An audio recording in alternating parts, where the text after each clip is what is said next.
Salut à tous, c'est Cours Classique. On se retrouve encore aujourd'hui dans cette série de formations en HTML et CSS dans laquelle nous voulons parler de la couleur et les fonds en CSS lorsque nous sommes en train de créer une page HTML. Nous sommes en train de créer un site web ou une application web.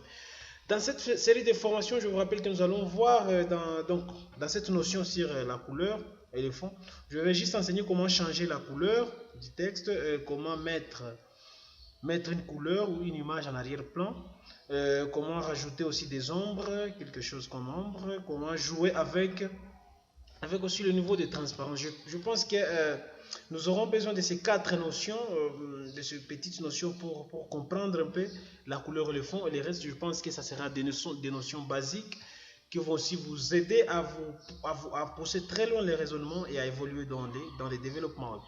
Voyons un peu d'abord la liste des couleurs que nous pouvons utiliser directement par leur nom. La liste que je viens de vous afficher là. Ce sont les couleurs que nous pouvons utiliser en CSS. Sur au moins, je pris au moins 16 couleurs sur le net, que vous allez aussi chercher d'autres noms si vous voulez les faire bien, si vous voyez son importance. Je vais juste appliquer l'une de ces couleurs, comme la toute dernière là, les trim, sur mon projet. Je prendrai les titres en H1. Ici je viendrai appliquer tout ceci, je peux mettre en commentaire. Je vais mettre tout cela en commentaire. Je vais voir d'abord ce que cela va donner. Je viens actualiser. Bam. Il n'y a rien en titre, il n'y a rien comme couleur. En H1, je viens mettre la couleur pour vous montrer justement. Color. Je dis team, c'était pas stream, teal plutôt. Voilà. Ouais, il y a une couleur qui va s'appliquer juste là avec le titre. Vous voyez, mon premier titre. Il y a la couleur qui s'est appliquée. Là, c'est juste, vous allez essayer avec les autres. Et là, je vais vous montrer seulement ce que cela devait donner. Vous allez jouer avec d'autres couleurs là et voir ce que cela va donner. Il y a aussi une notation hexadécimale. Une notation avec un petit trick. Non, voilà. Non. Qu'est-ce que je suis en train de faire? Voilà. Il y a les symboles, les dièses. Je peux donner par exemple 0, 0, 0, 0, 0, 0, au moins 6 0. 1, 2, 3, 4, 5, 6. Je pense que c'est là suffiront. Ça donne directement le noir. Il y a certains logiciels qui nous aident à cela. Vous voyez, ça donne noir. Vous allez voir Photoshop. Photoshop nous aide à faire cela vraiment très facilement. Si on entraîne, j'ouvrais un peu Photoshop.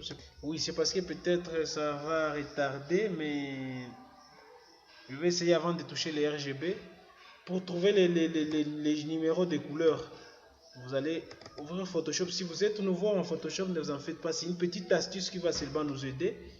En attendant que ça y est en train d'ouvrir, je vais enseigner un peu les RGB. Les RGB, vous pouvez... qu'est-ce que vous pouvez faire avec des RGB? En attendant que le logiciel Photoshop sera en train de se lancer. Là, je peux venir, je dis... ouais, d'ailleurs, avec Visual Studio Code, il n'y a même pas question de s'inquiéter. Si vous avez mis les dièses, vous pouvez changer la couleur comme vous voulez, vous voyez. Mais ceux qui n'ont pas Visual Studio Code, peut-être ils peuvent utiliser... je pense Sublime Text et autres. Je ne sais pas s'il y a cette particularité, mais laissez Photoshop ouvrir le coup, je vous montre. Le RGB, lui, je vais mettre ça en commentaire, tout cela en commentaire. Le RGB, lui, qu'est-ce qu'il fait? Le RGB, je viens là, je dis couleur, j'appelle la propriété de la couleur. Je vais double point, je dis RGB. RGB, tout simplement, veut dire red. Voilà, Photoshop est ouvert. Vous pouvez venir là.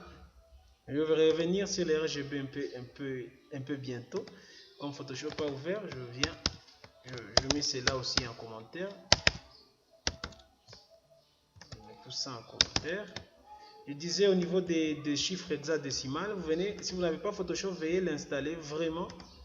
Veuillez l'installer, mais ça n'a pas tenu. Attendons un peu, quelques secondes.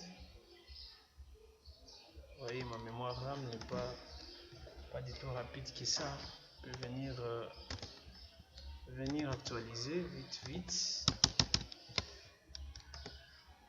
Voilà, je viens là, je clique là où il y a cette palette.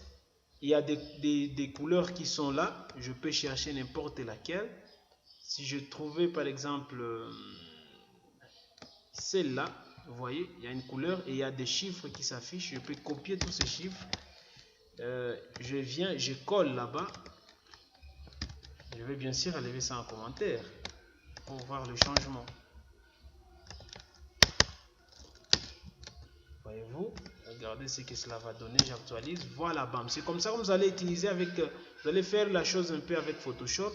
C'est très sympa. Ça ne demande pas vraiment beaucoup de connaissances en Photoshop. D'ailleurs, les liens pour télécharger Photoshop, je vous mettrai ça en description.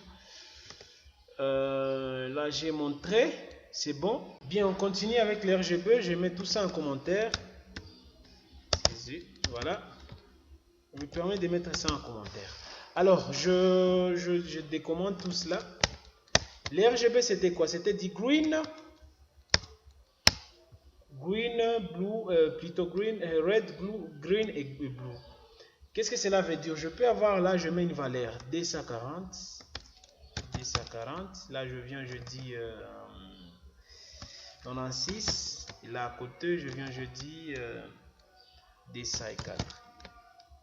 J'enregistre, je vois ce que ça donne déjà une couleur un peu spécifique. On peut se croire que c'est un peu de la magie, mais avec Paint, cela doit se faire facilement. Si vous avez Paint, je pense que ça doit être par défaut dans vos machines. Cherchez Paint, il est là, Paint, l'application Paint, ouvrez-la plutôt pour voir du RGB.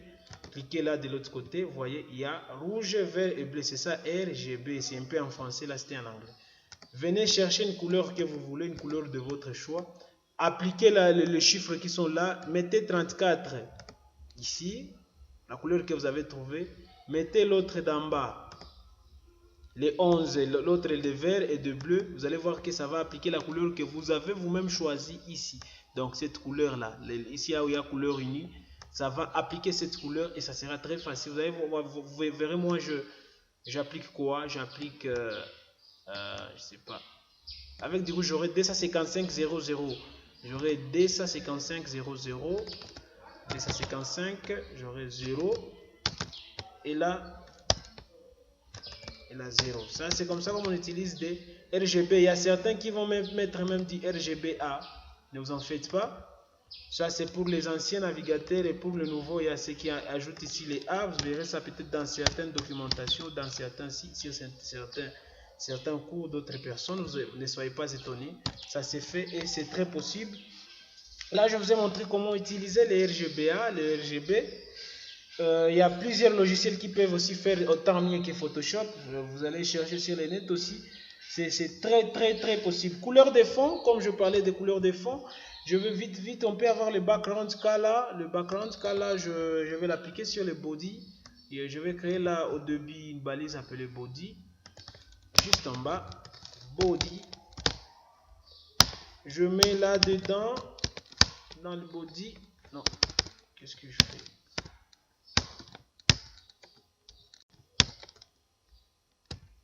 Attention, qu'est-ce que je suis en train d'appliquer là? Je suis en train de faire la merde. Permettez. Body, je dis background. Ça, c'est pour mettre la couleur de fond. Au body, je dis par exemple black, comme je vous ai montré les noms. Moi, j'appelle black. Donc, tous les sites sur la page, toute la page sera en noir. Vous voyez. Et si je venais appliquer, je dis colors. Donc, color, c'est pas colors, color, couleur. Je dis white, vous allez voir que ça va essayer un peu de refuser. Ça sera, je voulais mettre tous les textes en blanc, tout ça, mais il y a certaines propriétés que j'ai appliquées, qui est tout à fait impossible d'appliquer cela. Ça va être un peu impossible parce qu'il y a certaines propriétés qui ont été là, qui ont été présentes. Alors pour les esquiver peut-être, pour les échapper, je m'excuse le terme, je vais venir mettre tout cela en commentaire avec CTRL X. Je viendrai mettre tout en commentaire. C'est pas ça mis en commentaire. oh, certains commentaires qui sont là. Donc je peux bien sûr effacer tout cela. Ça aussi. Donc mon commentaire va commencer par là. Voilà. Je viendrai, vous allez voir comment le texte sera en blanc. Bam, c'est un peu ça. Waouh. Ça a mis en blanc les fonds en noir parce que j'ai dit le background en noir et les textes de la page sera en blanc. Tout le texte sera en blanc. Voilà, c'est un peu ça. Je vais parler aussi de l'héritage. Si j'ai essayé un peu en HTML, je viens ici, quelque part dans le paragraphe, je viens mettre les marques. Ça ne va pas tenir compte encore maintenant de ce que je mets. Il y a quelques balises qui sont à l'intérieur du body. Je viens marquer.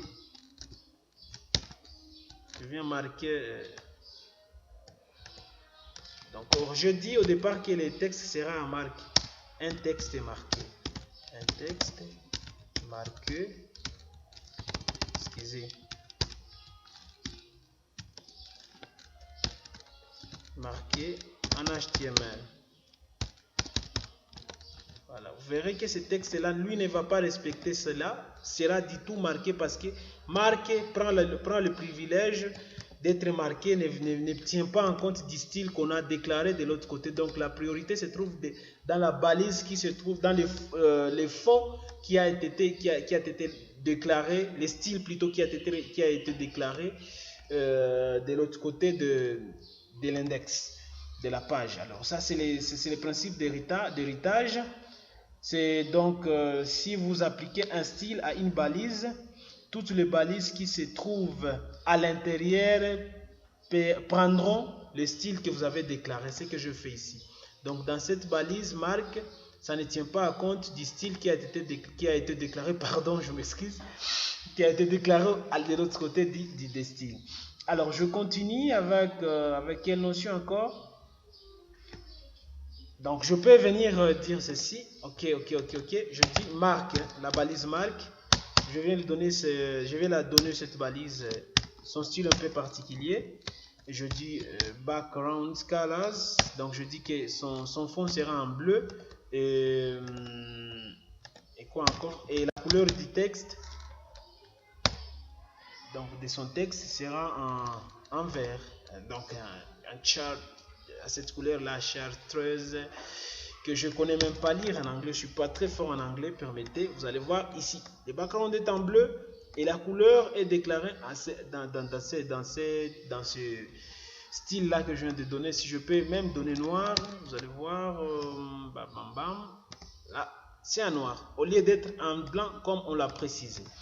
Donc c'est un peu ça. Donc si le texte est de la balise marque que je marquais, que je donnais là, c'est la couleur que j'ai précisé, le bleu. Les autres là, un peu, ne doivent pas se référer de cela. Ça peut s'appliquer aussi sur les strong, ainsi de suite. L'image de fond que je vais déclarer juste là, je ne veux pas que je puisse avoir la couleur, que je puisse avoir une image que je mise, l'image que je mise ici. Donc je veux que ceci soit le background de mon site. Vous pouvez voir qu'est-ce que je vais déclarer. Je vais dire l'URL.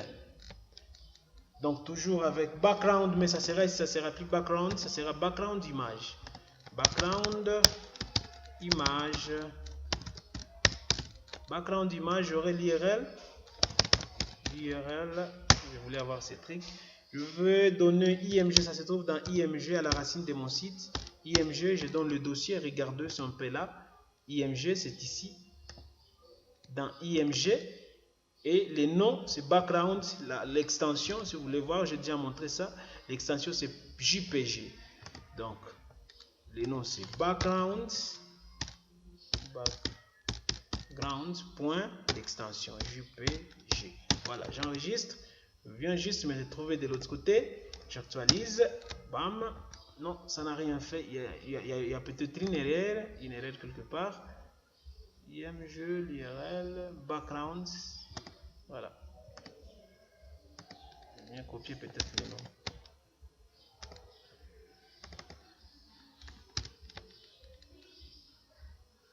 Vraiment, il y a une erreur, c'est là.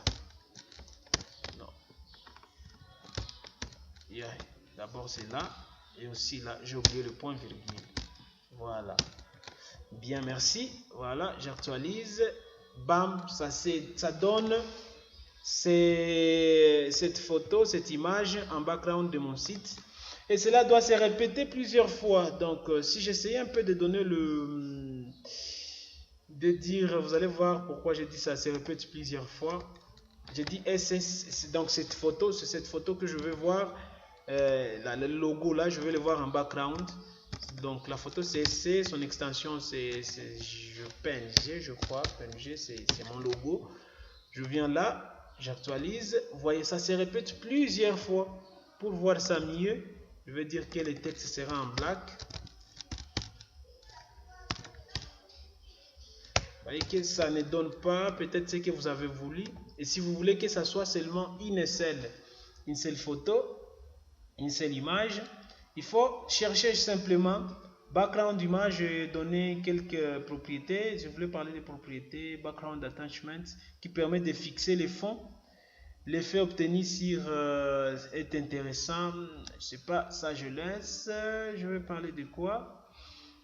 Voilà, je ne vais pas fixer ça, mais je veux que ça ne puisse pas donner, ça ne puisse pas se répéter. Donc, je peux prendre la propriété background repeat. Background repeat, je dis no repeat. Voilà, si je viens d'actualiser, c'est la seule photo qui s'affiche, la seule image. Donc, j'ai mis quelques explications là à côté. Si vous avez besoin, avec la propriété background repeat, en CSS, la répétition du fond, par défaut, l'image de fond est répétée en mosaïque plusieurs fois. Donc, pour éviter cela, il faut avoir certaines valeurs comme non repeat. Le fond ne sera pas répété. Avec repeat X, le fond sera répété uniquement sur la première ligne. Donc vous allez essayer vraiment. Si vous essayez un peu de mettre repeat, le non repeat là, X, venez là, c'est ici. Non, je t'efface. Regardez, essayez aussi avec toutes ces valeurs là. Voilà, c'est un peu ça.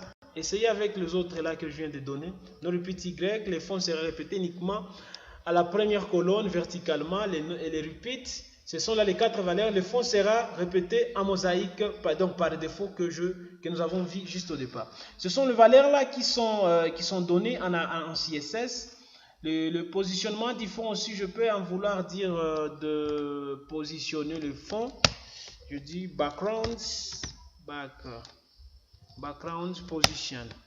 Je veux que ça soit en 30 pixels de gauche, je crois, et 80 pixels de droite, de haut, je m'excuse. Vous ne pouvez rien voir d'intéressant vraiment, mais si j'essayais un peu d'échanger, les fonds, permettez en JPG, on va voir ce que cela donnera. Voilà, ça donne ce que j'étais en train de donner, de dire en fait.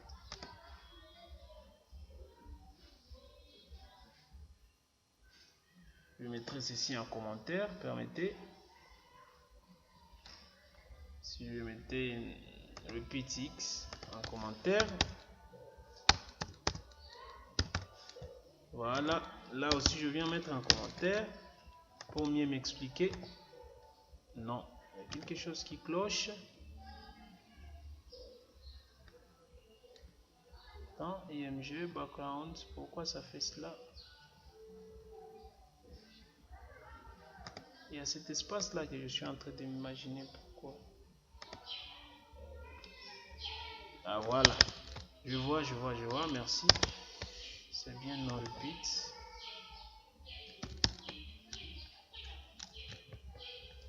Je crois que je dois voir là, non.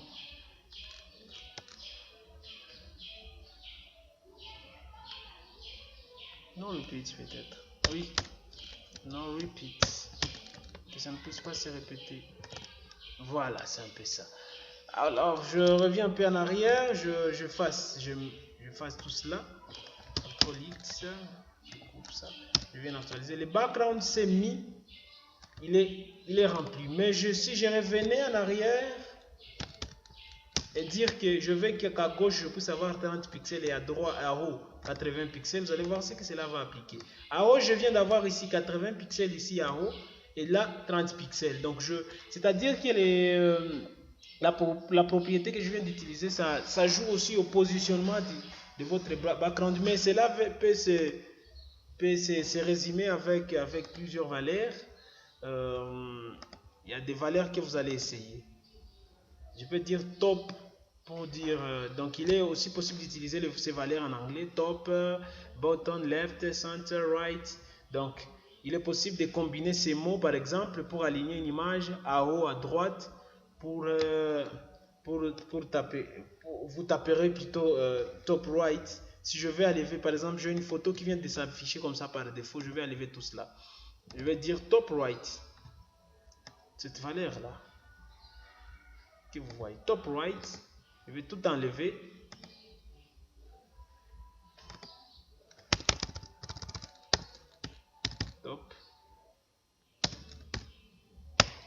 Top right. Voilà. Bam, c'est enlevé, ça rentre par défaut. Donc, c'est-à-dire que top, que je viens d'expliquer, top c'est pour dire en haut, bottom c'est pour dire en bas, left c'est à gauche, center, je ne sais pas si je peux expliquer ça, et right à droite, juste, j'étais en train de blaguer, center c'est très centré, juste au milieu. Donc, je peux dire top right comme un exemple. Vous allez essayer avec top, peut-être top left, top center, top, ainsi de suite. Bam, bam, bam, bam, je sais que c'est un peu presque la fin de notre tutoriel, mais je vais aussi ajouter des attachements qui peuvent être défixés. Ça, je ne vois pas trop l'importance. Je peux peut-être donner ça dans un autre tutoriel. Qu'est-ce que je vais aussi donner? Combiner les propriétés. Voilà, en effet, je vais combiner les propriétés. Je dis que tout cela, parce que si je sais un peu d'effacer, vous allez voir. Non, oh là là, CTRL S, rien ne va se passer. Vous voyez, ça enlève tout le style que je fais. Voilà, là ça va remettre tous les styles, mais je n'ai pas encore vu. Mais je vais utiliser la propriété background. Si je ne vais pas tout copier vraiment, il faut que je puisse seulement écrire background. Et là, juste à côté, je me dis, je viens prendre l'IRL, tout cela. Au lieu de copier tout cela, ce que vous avez vu, ça revient à faire ceci. L'IRL, je mets un espace. Je dis que ça doit mettre par exemple en black. Je viens, je copie, black. Je dis no repeat. Espace no repeat. Si j'espace, je dis top. Je dis aussi right. Je mets tout ça en commentaire. Pour vous montrer que c'est vraiment la même chose sur une même ligne. Vous allez voir, ça va remettre les styles qu'on avait. Bon, c'est ça les styles. Si je mettais aussi ceci en commentaire, vous allez voir que ça ne va rien changer. Je commentais tout cela et je décommentais tout ceci. Et là, je décommente. Je rentre un peu là, ça ne va rien changer parce que ça revient vraiment au même. Je voulais vous montrer cette astuce. Ça revient vraiment au même. On peut mettre tous les styles sur une même ligne. L'héritage, le principe aussi d'héritage. Je pense que j'en ai déjà parlé ça.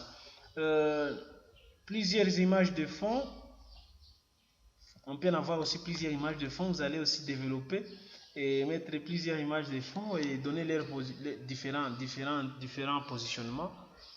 Différentes aussi positions. La transparence, je peux venir sur les textes, le paragraphe, je vais faire la transparence. Transparence du paragraphe.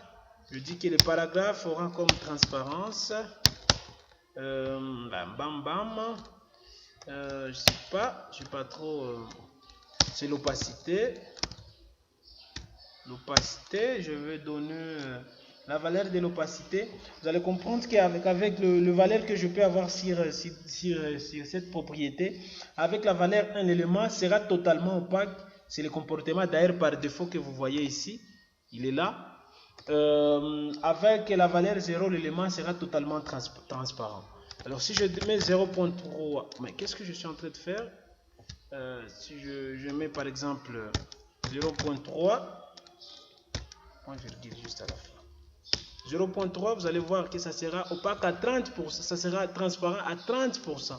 Donc si je disais 0.5, c'est à 50%. C'est à 50%. Voyez, si je disais 0.1, c'est à 10%. Donc les 1 là, c'est 10. Voilà. Voilà, vous voyez. Donc si je disais à 100%, est-ce que je peux me dire à 100% avec 0.9 ou à 90? Voilà, voyez. C'est un peu ça, jouer avec les 0 et les 1. Vous verrez ce que cela donnera en effet. Donc, c'est vraiment presque tout. Je peux appliquer aussi les fonds à cela. Je peux dire background. Donc, background seulement de background scala des textes. Je mets cette couleur là. Je viens, vous voyez, le paragraphe simplement.